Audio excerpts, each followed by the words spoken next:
Buenas tardes, soy Javier Tejera Martín, arquitecto y alumno del programa de doctorado con la tesis La gestión del patrimonio construido en Lanzarote, bajo la tutela de Juan Sebastián López García. Y en esta ocasión vamos a presentar el artículo correspondiente al programa doctoral, titulado El efecto NIMBY en la vivienda tradicional del patrimonio histórico, el caso de la isla de Lanzarote. En este trabajo se desarrolla en la isla de Lanzarote, que es una isla con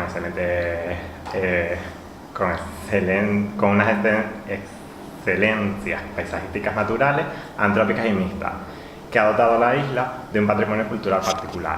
Entre los elementos integrantes de este patrimonio cultural construido podemos encontrar arquitectura doméstica, religiosa, civil, militar, funeraria, así como elementos etnográficos relacionados con las actividades económicas tradicionales, como la ingeniería hidráulica e industrial.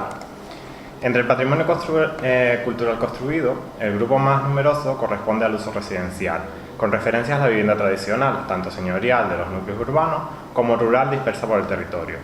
Una arquitectura que responde a las necesidades personales y a la relación con el espacio, con el uso de materiales existentes en el territorio.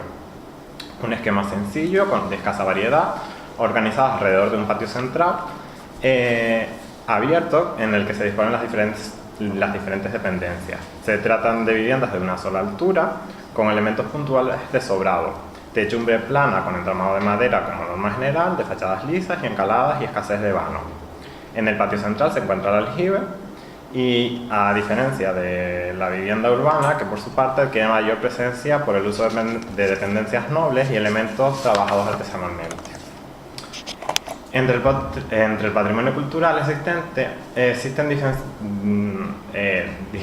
diferentes tipos de protección a través de los instrumentos de protección. Tenemos la figura de bien de protección de interés cultural, que es el mayor rango de protección del patrimonio histórico español, los elementos recogidos en inventarios y catálogos arquitectónicos insulares o municipales, los elementos incluidos en conjuntos de patrimonio en conjuntos históricos, así como los influidos por los ámbitos de protección de los bienes de interés cultural, y otros elementos no recogidos por ninguno de los instrumentos anteriores mencionados, pero que se reconocen sus valores patrimoniales. Para la elaboración de este trabajo nos hemos centrado en la relación de inmuebles recogidos por los catálogos arquitectónicos municipales. Como vemos en el gráfico, esta sería la relación de bienes catalogados. Hay un total de 836 bienes y, a excepción aquí a nombrar que hemos elegido el catálogo del plan supletorio de Arrecife, que está actualmente suspendido, ya que el que está vigente actualmente solo recoge 19 inmuebles. Si extrapolamos los datos de los elementos de uso residencial, podemos comprobar que representan una fracción elevada del conjunto, igual que ocurre con los datos correspondientes al régimen de propiedad privada. Si unimos estos dos factores, coinciden aproximadamente en que la totalidad de los inmuebles de uso residencial corresponden al régimen de propiedad privada, con un total de 588 inmuebles, y que conforman casi la mitad del conjunto de cada catálogo, a excepción del municipio de Tía, que podemos afirmar que es debido a su escueto número de elementos catalogados.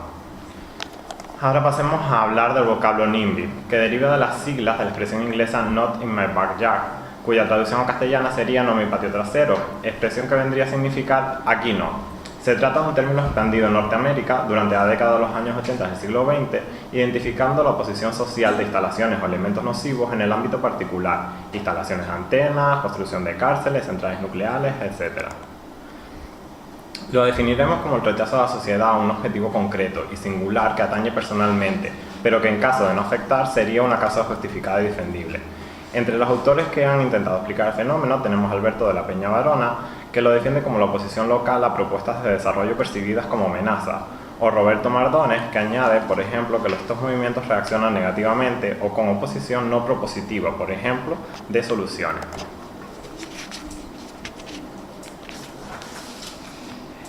Y es que este fenómeno podemos vincularlo al patrimonio cultural construido, especialmente al grupo que antes definíamos, el patrimonio cultural de uso residencial correspondiente a la vivienda tradicional. Ejemplo de ello podemos ver este extracto de las alegaciones en periodo de información pública del Catálogo Arquitectónico de San Bartolomé en 2004, donde se aprecia que 2/3 de ellas pretenden la no inclusión de sus propiedades dentro del catálogo.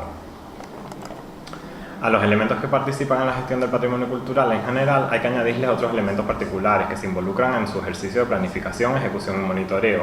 Dentro del marco jurídico, con los instrumentos de protección, se establecen los deberes de conservación de dichos inmuebles. A estas normas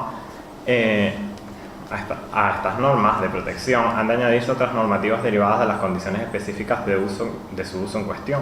Nos referimos a normativas en cuanto a construcción, como es el Código Técnico, en el que se establecen los requisitos básicos de seguridad y habitabilidad, o el Decreto de Habitabilidad de Canarias, o las estrictas ordenanzas municipales de ornato y decoración. El marco institucional, por su parte, presente en la isla y sus estructuras internas varían según cada núcleo, y los procesos de comunicación entre las distintas áreas involucradas que afectan a la dilación en los procesos. Atendiendo a las intervenciones que se pueden efectuar en los elementos, las áreas afectadas son las oficinas técnicas de los ayuntamientos y el Servicio de Patrimonio del Cabildo Insular, al que le corresponde autorizar las intervenciones de los bienes de interés cultural, así como en los entornos de los conjuntos históricos sin plan especial de protección. De la misma manera, se encarga de atestiguar valores patrimoniales a inmuebles, así como autorizar obras en los diferentes elementos.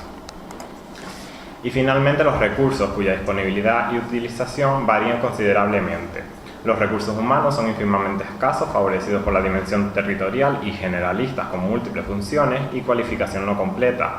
Los financieros, dedicados al patrimonio, corresponden a un porcentaje muy pequeño respecto a otros. A pesar de ello, podemos nombrar las recientes subvenciones del Cabildo Insular de Lanzarote para intervenciones de conservación y restauración de fachadas o cubiertas, intervenciones de consolidación o rehabilitación de inmuebles con valores patrimoniales.